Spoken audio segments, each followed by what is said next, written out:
रखी है, क्या इश्यूज हैं? आप इश्यूज तो जो देश के हालात हैं, भिवानी कांड को आज तकरीबन 16 तारीख का कांड है। वो इतने दिन हमने खामोशी इख्तियार की, हमारे बच्चों को ज़बरदस्ती झूठा इल्ज़ाम लगाकर मार डाला गया और हमने सब्र किया। लेकिन जो लोग नेम्ड थे, जिन पर इल्ज़ाम था, उनकी हिमायत में जब जलसे होने लगे, उनकी हिमायत में धरने प्रदर्शन और सभाएं की जाने लगी, तो हमें लगा कत्ल हो जाना, मॉब लिंचिंग हो जाना ये हिंदुस्तान में आम बात हो गई है। लेकिन गंभीर बात यह है कि हत्यारों की हिमायत में जब सभाएं की जाने लगे तो फिर देश का माहौल बिगड़ने का अंदेशा है। इससे दूसरे लोगों में भी रुझान पैदा होगा कि उन्होंने किया तो उनको हिंदू समाज ने अपना हीरो बना लिया, नायक बना लिया, हम करेंगे तो हमें भी कोई ओहदा मिल जाएगा और हमें भी हीरो की हैसियत मिल जाएगी। तो ये एक माहौल बनाने की हिंदुस्तान में कोशिश की जा रही है। मैं ये समझता हूँ कि ये सब हुकूमत की सरपरस्ती में हो रहा है। हुकूमत अगर चाहे तो इन चीज़ों पर अंकुश लगाया जा सकता है। हुकूमत को चाहिए कि इसमें ज़रा सी भी लापरवाही देश के लिए बहुत घातक सिद्ध हो सकती है।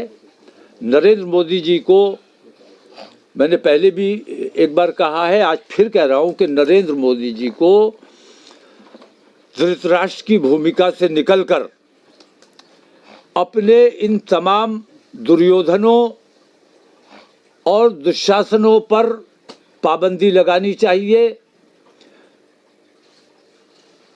दुशासन ने चीरहरण करने की कोशिश की थी, उसे हिंदुस्तान में आज तक याद किया जाता है और उस पर लानत भेजी जाती है।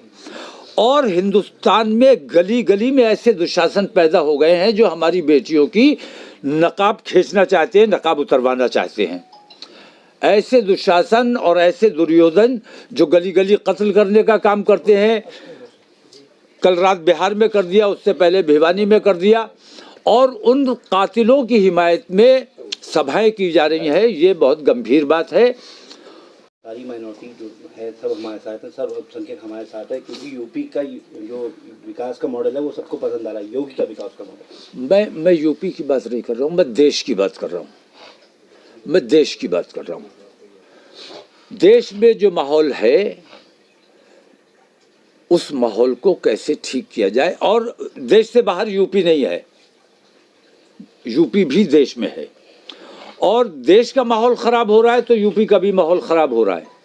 अब मैं पार्लियामेंट का घेराव करने जाऊंगा तो मैं यहाँ से जाऊंगा, मैं यूपी में रहता हूँ, मेरे तमाम लोग यूपी से जाएंगे, दूसरे सूबों से आएंगे।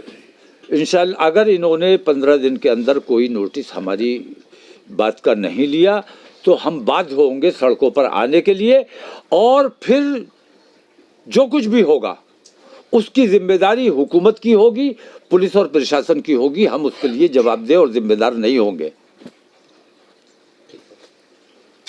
यह गौ तस्कर मान करके इस तरह से हत्या हो जाती है।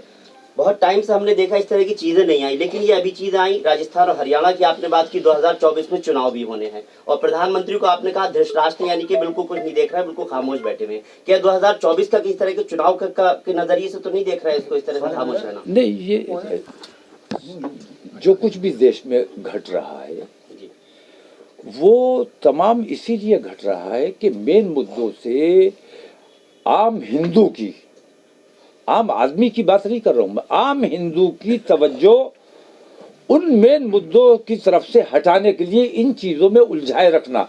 और मीडिया में आप देखिए, मीडिया कहीं कोई मेन मुद्दे नहीं उठा रहा है, वो सारा यही चीज़ें रात दिन यही चल रहा है।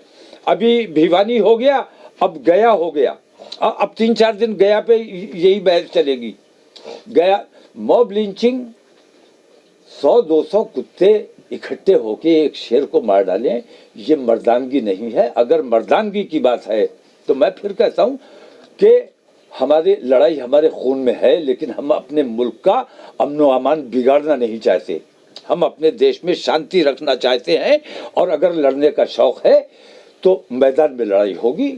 इस तरह मॉब लिंचिंग करना और घेर के किसी एक को मार डालना, ये इंसाफ नहीं है, ये मर्दानगी नहीं है। सौरभ भास्कर को किस तरह से मुबारक? बिल्कुल सौरभ भास्कर को कोई मुबारकबाद नहीं दूंगा, बल्कि जो उसके साथ शादी, मैंने हमेशा ये बात कही है, बहुत से मुसलमान लड़के हिंदू लड़कियां लेकर आए, मैंने सख्त मजम्मत की कि अगर तुम बाहर की लड़कियां लाओगे तो तुम्हारी अपनी लड़कियां कहाँ जाएंगी। और मैं आज उन हिंदूवादी संगठनों से भी कहता हूं जो अपने आप को हिंदुओं का हिमायती बताते हैं और हिंदुओं की हिमायत की बात करते हैं, तकरीबन 10 लाख मुस्लिम लड़कियों को बहकाकर हिंदू बना लिया गया, हिंदू लड़कों से शादियां करवा दी गई। मैं ये पूछता हूं, जब 10 लाख मुसलमान लड़कियां हिंदू समाज में चली गई, हिंदू लड़कों से शादियां कर ली, तो कम से कम 10 लाख हिंदू लड़कियों का नुकसान हुआ कि नहीं हुआ। हिंदू समाज को ये सोचना चाहिए कि ये हिंदुओं के हितैषी हैं, ये मुसलमानों के विरोधी हैं। अच्छा और बुरा समझना हर समाज की अपनी जिम्मेदारी है। समाज को खुद इस बात पे गौर करना चाहिए कि ये नौजवान जो दूसरे बिरादरी के दूसरे मजहब की लड़कियां लेकर आ रहे हैं, ये अपने मजहब की लड़कियों का नुकसान कर रहे हैं कि नहीं कर रहे हैं। ठीक है।